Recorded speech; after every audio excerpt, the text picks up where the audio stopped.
창세기 1장 11절부터 13절까지 말씀입니다. 오늘도 우리가 낮에 수박을 먹었는데요. 씨 없는 수박을 먹는 게 편할까요? 씨 있는 수박을 먹는 게 편할까요? 무르나 마나 씨 없는 수박을 먹는 게 편하죠. 저 같은 사람은 씨 있어도 그만 없어도 그만인데 씨를 일일이 다 골라고 먹는 분들이 적지 않더라고요. 씨 없는 수박을 먹는 게 먹기에는 편합니다. 우리나라에서 씨 없는 수박을 개발하는데 성공한 씨 없는 수박을 만든 우장춘 박사라고 한국 위인 전집에도 아마 들어있을 것입니다. 이분이 씨 없는 수박을 개발하는데 성공한 분입니다. 그래도 수박 정도의 씨는 작아서 그래도 좀 괜찮은데 우리가 과일을 먹다 보면 이건 과일을 먹는 건지 씨를 먹는 건지 모를 정도로 씨도 크고 씨가 부피를 많이 차지하는 경우가 많습니다. 먹기가 되게 불편해요. 그럼에도 불구하고 과일에는 뭐가 있어요? 씨가 있습니다. 씨가 있는 것이 불편해서 인생은 그것을 유전학적으로 연구를 하고 개발을 하고 개량을 해서 씨 없는 것을 만들어내서 우리가 보다 편리하게 과일을 먹을 수 있도록 합니다. 오늘 우리가 성경을 보면 그 불편한 씨를 하나님은 굳이 만들어 놓으셨다는 사실입니다. 오늘 성경 말씀에 보면 하나님께서 열매를 맺는 나무를 과목을 내라 이렇게 말씀하시지 않았습니다. 땅은 씨 가진 열매 맺는 과목을 내라 이렇게 명령하셨어요. 저는 이런 성경 보면 저는 소름이 돋아요. 네? 그렇지 않으세요? 저는 소름이 돋습니다. 열매 맺는 과목, 그냥 과목을 내라 하고 나무를 내라고 해도 되는데 하나님은 열매를 맺는 과목을 내라 이렇게만 하셔도 되는데 씨 가진 열매 맺는 과목을 내라, 씨 가진 채소를 내라 하나님이 이렇게 명령하고 계시다는 사실입니다. 하나님은 굳이 먹기에도 불편한 발라내도 끝이 없는 이 씨 맺는 과목을 내신다는 사실입니다. 보릿고개 때에도 그 굶주리고 나무 뿌리를 캐서 먹고 풀을 잘라다 먹고 그나마도 없으면 물 먹고 그나마도 굶어야 하는 그 보릿고개 때에도 먹지 말아야 되는 것이 있었습니다. 그게 뭐예요? 독버섯? 종자씨는 먹지 말아야 됩니다. 아무리 배가 고프다고 그 종자씨를 먹어버리면 뭘 못해요? 그해 농사를 질 수 없기 때문입니다. 그래서 아무리 애가 배가 고프다고 울어도 물을 줄만정 종자씨로 먹을 것을 해서 주지는 않는 법입니다. 왜 세상은 깨끗한 지구를 만들려고 하고 왜 에너지 문제에 수많은 지식인들이 돈을 투자하고 연구를 하고 개발을 하고 시간을 투자를 할까요? 에너지가 고갈된다고 합니다. 수십 년 뒤에는 한 50년, 100년 뒤에는 우리가 기름을 쓸 수가 없다고 합니다. 그리고 이대로 간다 하면 몇백 년 지나지 않아서 지구는 오존층이 다 파괴되고 그래서 살 수가 없는 지구가 된답니다. 그것 때문에 세계 각국은 연구비를 지출을 하고 많은 인력을 할애합니다. 왜요?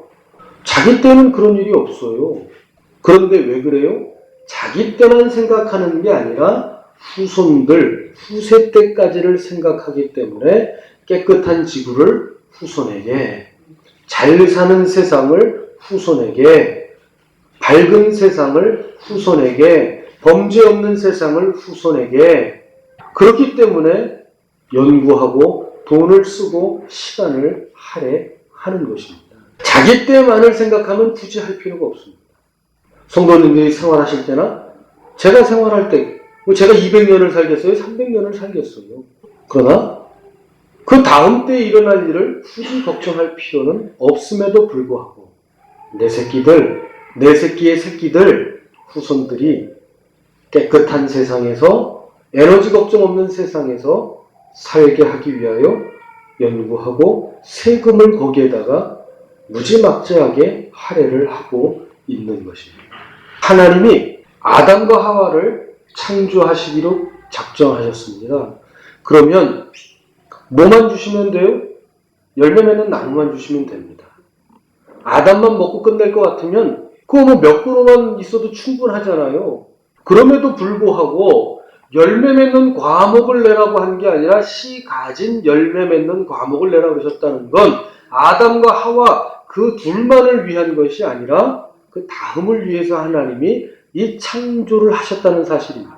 아담과 하와만을 위해서 창조하신 것이 아니라 아담과 하와를 통해서 생겨날 하나님의 사람들, 하나님의 후손들을 위하여 하나님이 씨 가진 열매 맺는 과목을 창조하셨다는 사실입니다.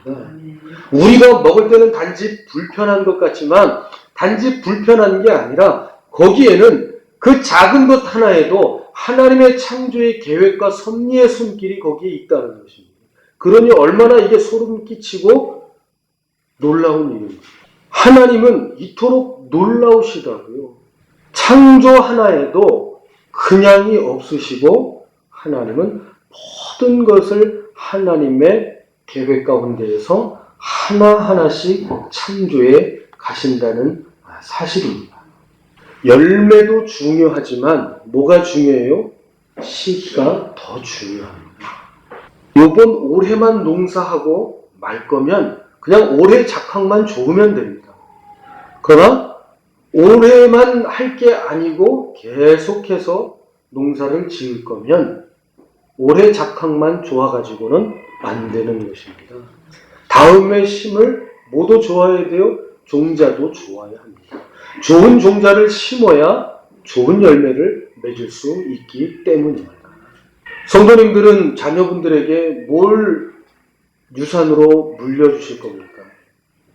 결국 유산이라고 하는 건 뭐예요? 열매입니다. 평생을 땀을 흘려 수고하여 거둔 결실에 저축을 남은 것을 열매를 자녀에게 물려주시려고 하는 겁니다. 그런데 그 열매를 물려주시는데 뭘 유산으로 물려주시겠습니까? 뭐가 중요하다고 그랬어요? 열매도 중요하지만 뭐가 더 중요하다고요? 씨가 더 중요하다고요. 씨 가진 열매를 주는 게 중요하지 그냥 열매만 주는 건 중요한 게 아니라는 사실입니다. 성도는 세상 사람들과 달리 무슨 유산을 물려줘야 하느냐 라고 하는 문제가 우리에게 있는 것입니다. 단지 열매만을 주실 생각을 하신다면 그거는 위험합니다. 신앙에 가문을 세우셔야 합니다. 그리고 그 가문이 지속될 수 있도록 해야 합니다. 세상에서 세상 일을 하면서 자기의 지위와 재산을 쌓는 사람과 신앙을 가지고 신앙생활을 하는 사람과 과연 무엇으로 자녀에게 물려줄 수 있겠는가를 우리가 생각을 해봐야 할 것입니다. 저는 물려줄 수 있는 게 지금 죽는다면 성경책하고 책밖에 없습니다. 저는 지금도 성경책을 아주 잘 씁니다. 한 권 가지고 잘 쓰고 있습니다. 죽을 때까지 이걸로 쓸 수 있으면 쓰려고 합니다. 왜요? 이거 잘 써서 딸에게 물려주려고 합니다. 이건 제 유산입니다. 그냥 성경이 아닙니다. 제 평생의 신앙생활을 하면서 쓰고 그리고 지우고 한 것들이 이 안에 거의 다 녹아들어 있기 때문입니다. 그리고 거기에는 그것보다도 더 중요한 하나님의 말씀이 있기 때문입니다. 집은 물려줄 수 없을지라도 하나님 말씀만이 물려주어야 하는 것입니다. 돈은 물려줄 수 없을지라도 신앙의 본은 보여야 하는 것입니다. 성도님들은 무엇을 물려주시겠습니까? 잘 물려주셔야 합니다. 그 물려주시는 것들이 자손에게는 종자가 되는 것입니다. 종자, 씨가 되는 것입니다.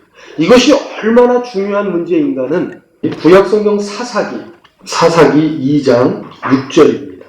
전에 여호수아가 백성을 보내매 이스라엘 자손이 각기 그 기업으로 가서 땅을 차지하였고, 하나님의 약속대로 이제 모세의 뒤를 이은 여호수아가 이스라엘 백성을 이끌고 가나안 땅에 들어가서 정복 전쟁을 다 마치고 이제 서로 각 지파대로 각 집대로 집을 땅을 다 나누어 가졌습니다.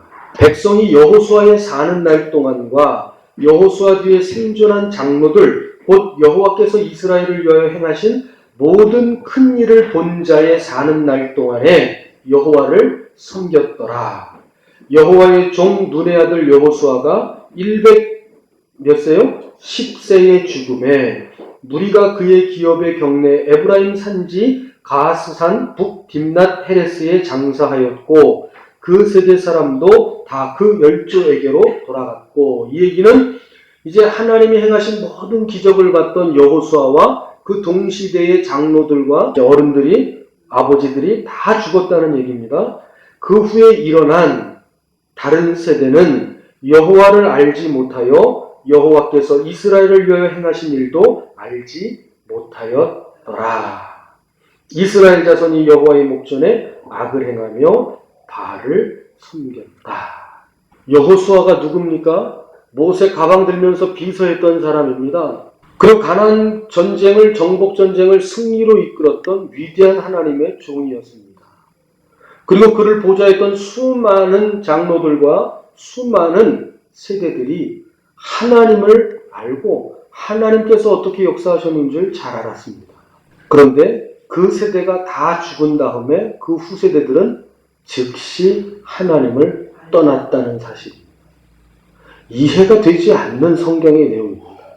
한 세대가 더 지나고 두 세대가 가고 점점 하나님에 대한 것이 흐릿해져 가다가 떠난 게 아니라 아버지 세대들이 다 죽자마자 즉시 이스라엘이 하나님을 버리고 바알을 섬겼다는 것입니다. 우상을. 하나님 버렸다는 거예요. 아버지들이 돌아가시니까. 이해가 안 되잖아요. 하나님이 어떻게 애굽에서 이스라엘을 건져내고 어떻게 광야길을 건네시고 어떻게 가나안 땅을 얻게 하셨는데 어떻게 후세대가 아버지들이 죽었다고 즉시 신앙을 버릴 수가 있겠어요. 이해가 되지 않는 거죠. 그렇잖아요. 아무 생각 없이도 그냥 부모 따라서 쫄래쫄래 손 붙잡고 끌려왔다고 하더라도 한 40년, 50년 끌려왔으면 습관이 돼서라도 예배를 드릴 거 아니에요. 와서. 돌아가시고 장례 지내자마자 그 다음 주일부터 주일날 교회 안 온다니까요. 그런 거예요. 언제 그랬냐는 듯이 무당 찾아가서 점 보고 등산 가고 골프 치러 가고 그렇게 됐다는 얘기입니다. 이해가 안 되는 얘기예요. 그런데 이해가 안 되는 사실이 지금 벌어졌다는 것입니다. 왜 그러냐? 왜 그러냐? 그게 중요한 것입니다. 가나안 정복 정책을 하기 시작하니까 승리하니까 뭐가 생겼어요? 땅이 생겼습니다. 땅 없이 40년, 아니 평생을 땅 없이 살던 사람들이 이제 전쟁에 승리하고 나니까 뭐가 생겼어요? 땅이 생겼습니다. 성읍이 생겼습니다. 파지도 않은 우물이 생겼습니다. 자기들이 세우지 않은 집도 생겼습니다. 생활 환경이 확 바뀌었습니다. 바꿔 얘기하면 애굽이나 광야의 생활보다는 가나안 땅의 생활이 더 먹고 살기 좋은 날이 된 것입니다. 먹고 살기 좋은 날이 됐는데 그걸 이스라엘의 아버지 세대들은, 여호수아 세대들은 어떻게 생각했을까? 자녀들한테 무슨 얘기를 했을까? 뭘 가르쳤을까? 분명 모세는 신명기 6장에 가게 되면 들어가도 나가도 누워도 일어서도 하나님의 말씀을 내 자녀들의 마음에 새기라, 미간에 붙이라, 팔목에 매라, 문설주에 붙이라, 이렇게까지 가르쳤는데 모세가 죽고 여호수아 세대들은 자녀들에게 뭘 가르쳤을까? 어떻게 했을까? 단 하나입니다. 세상 사람들이 얘기하는 것처럼 그들의 자녀에게 얘기한 것입니다. 야, 네 엄마하고 아빠가 어떻게 살았는 줄 알아? 네가 지금 여기 있는 이 땅 그냥 얻은 줄 아니? 내가 팔 잘려가고 내가 다리 잘려가면서 얻은 땅이야. 네가 입에 넣고 있는 그 밥이 그냥 밥인 줄 알아? 애비가 다 먹을 거 안 먹고 입을 거 안 입고 그렇게 살아가지고 니들 입히고 먹이고 공부시킨 거야. 누구 덕인 줄 알아? 다 이 애미 덕이고 애비덕인 줄 알아. 자식 세대들은 자라면서 뭘 들은 거예요? 애미덕, 애비덕을 듣고 자라는 것입니다. 그럼 뭔 사라졌어요? 하나님은 사라졌습니다. 자녀에게 땅은 물려주고 우물도 물려주고 직업도 물려주고 자동차도 물려주고 재산까지도 그 통장도 적금도 다 물려줬는데 열매는 줬는데 뭘 못 준 거예요? 씨 가진 열매를 못 줬습니다. 차는 있지만 집은 있지만 신앙은 없어진 것입니다. 그러니까 부모가 죽으니 당연히 신앙을 떠나는 것입니다. 하나님이 없이도 살아온 것처럼 부모가 얘기하는데 하나님을 안 섬겨도 먹고 사는데 문제가 없다는 식으로 가르쳤는데 왜 하나님을 섬겨요? 왜 하나님께 감사 생활을 해요? 왜 쉬는 날 가서 하나님께 예배를 드려요? 평일날 쓰고 주일날까지 일요일날까지 써도 다 쓸 수 없는 돈을 부모에게 받았는데 뭐가 아쉬워서 하나님께 가냐고요? 이스라엘은 씨를 자기 자녀들에게 주는 것을 실패한 것입니다. 이건 오늘날을 신앙하는 우리에게도 중요한 사실입니다. 일제시대 때부터 우리의 믿음의 선조들은 일사각오의 자세로 신앙생활했습니다. 믿음이 아니면 죽음이었습니다. 신사참배 너 죽이라. 하나님을 믿지 않느니 죽이라. 그런 일사각오의 자세로 신앙을 우리에게 전수시켜 줬습니다. 그런데 그 신앙을 전수받은 세대가 경제가 나아지고 먹고 살기가 나아지니까 이제는 신앙의 전수가 아니라 물질적인 것으로 자녀에게 물려줄 것이 많아지기 시작했습니다. 그 더 많은 재산을 자녀에게 유산으로 물려주는 것에는 열심을 냈지만 이제까지 우리를 인도하시고 우리에게 먹을 것, 입을 것 해주신 하나님은 다 버렸던 것입니다. 이스라엘의 이 문제는 단지 이스라엘의 문제가 아니라 오늘을 신앙하는 우리의 문제이기도 합니다.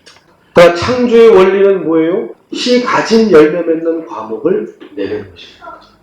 성도님들, 그리고 저도 마찬가지고 우리는 신앙의 씨앗을 가져야 합니다.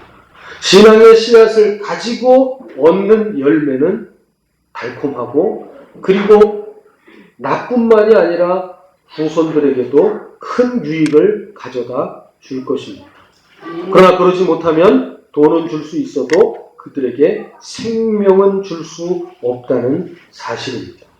그래서 2장 15절에 보면 사사기 2장 15절에 보면 이런 말씀이 기록되어 있습니다. 그들이 어디를 가든지 여호와의 손이 그들에게 뭘 내리셨다고요? 재앙을 내리시네. 곧 여호와께서 말씀하신 것과 같고 여호와께서 그들에게 맹세하신 것과 같아서 그들의 괴로움이 심하였더라. 그러니까 열매를 주는 것은 그들에게 유익인 것 같았는데 결국은 유익이 되지 못하는 거예요. 차라리 집도 없고 차도 없을지라도 신앙을 붙들려고 했던 광야가 더 나은 것입니다. 왜요? 하나님이 그들이 어디를 가든지 좌로 가든지 우로 가든지 어디로 가든지 하나님이 재앙을 내리셨기 때문입니다. 그 근거가 어디에 있어요? 신명기 28장입니다. 28장 1절입니다. 내가 네 하나님 여호와의 말씀을 삼가 듣고 내가 오늘날 네게 명하는 그 모든 명령을 지켜 행하면 네 하나님 여호와께서 너를 세계 모든 민족 위에 뛰어나게 하실 것이라. 내가 네 하나님 여호와의 말씀을 순종하면 이 모든 복이 내게 임하여 내게 미치리니 성읍에서도 복을 받고 들에서도 복을 받을 것이고 내 몸의 소산과 내 토지의 소산과 내 짐승의 새끼와 우양의 새끼가 복을 받을 것이며 내 광주리와 떡반죽 그릇이 복을 받을 것이며 내가 들어와도 복을 받고 나가도 복을 받을 것이니라. 내 대적들이 일어나 너를 치려 하면 여호와께서 그들을 내 앞에서 패하게 하시리니 그들이 한 길로 너를 치러 들어왔으나 내 앞에서 7길로 도망하리라.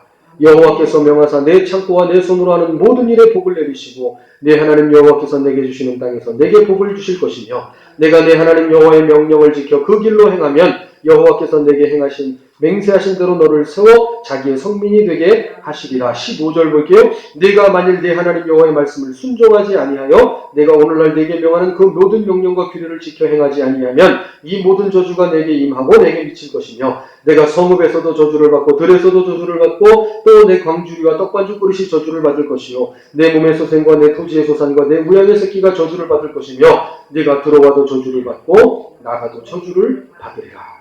그러면서 쭉 저주에 대한 내용이 기록되고 있는 것입니다. 그러면서 결국은 뭐예요? 내 하나님 여호와를 사랑하고 내 하나님의 명령과 규례와 법도를 지켜 행하라는 것입니다. 이 모세의 설교를 어땠다고요? 버렸다고요. 그리고 땅은 물려주고 우물은 줬는데 신앙의 씨는 주지 못해서 그들이 죽자마자 떠났고 떠나서 그냥 자기들끼리 잘 먹고 잘 살았다 끝. 그게 아니라 그들이 어디로 가든지 하나님께서 이 신명기의 재앙을 그들에게 더하셨다는 사실을 봐야 되는 것입니다. 성도는 믿음의 사람은 자녀들에게 씨 가진 열매를 주어야 하는 것입니다. 그래야 그들도 씨 가진 열매 맺는 과목이 되고 후세대에게 신앙을 전수하는 것입니다. 이것이 복된 것입니다. 성도님들 이제까지 열심히 살아오셨을 것입니다. 평생을 열심히 살아오셨을 것입니다. 그러나 무엇 때문에 열심히 살으셨는가는 다른 문제입니다. 자녀들에게 물질적인 것을 물려주실 수 있을 수도 있고 그렇지 못할 수도 있을 것입니다. 그러나 그것과 상관없이 신앙을 믿음의 씨앗을 물려주실 수 있어야 하는 것입니다. 이게 창조의 원리이고 이것이 복의 원리인 줄 믿으시기 바랍니다. 창세기에 있는 이 씨 가진 열매 맺는 과목을 내라. 씨 있는 채소를 내라. 그것은 바로 오늘을 신앙하는 우리에게도 하나님이 하시는 말씀인 줄 믿습니다. 마음 밭에 네 마음의 땅에 씨 가진 열매 맺는 과목을 내라. 하나님이 우리에게 말씀하시는 줄 믿으시고 다른 것이 아니라 하나님을 경외하고 하나님 사랑하는 신앙의 씨앗을 물려주실 수 있기를 주님의 이름으로 축원드리겠습니다.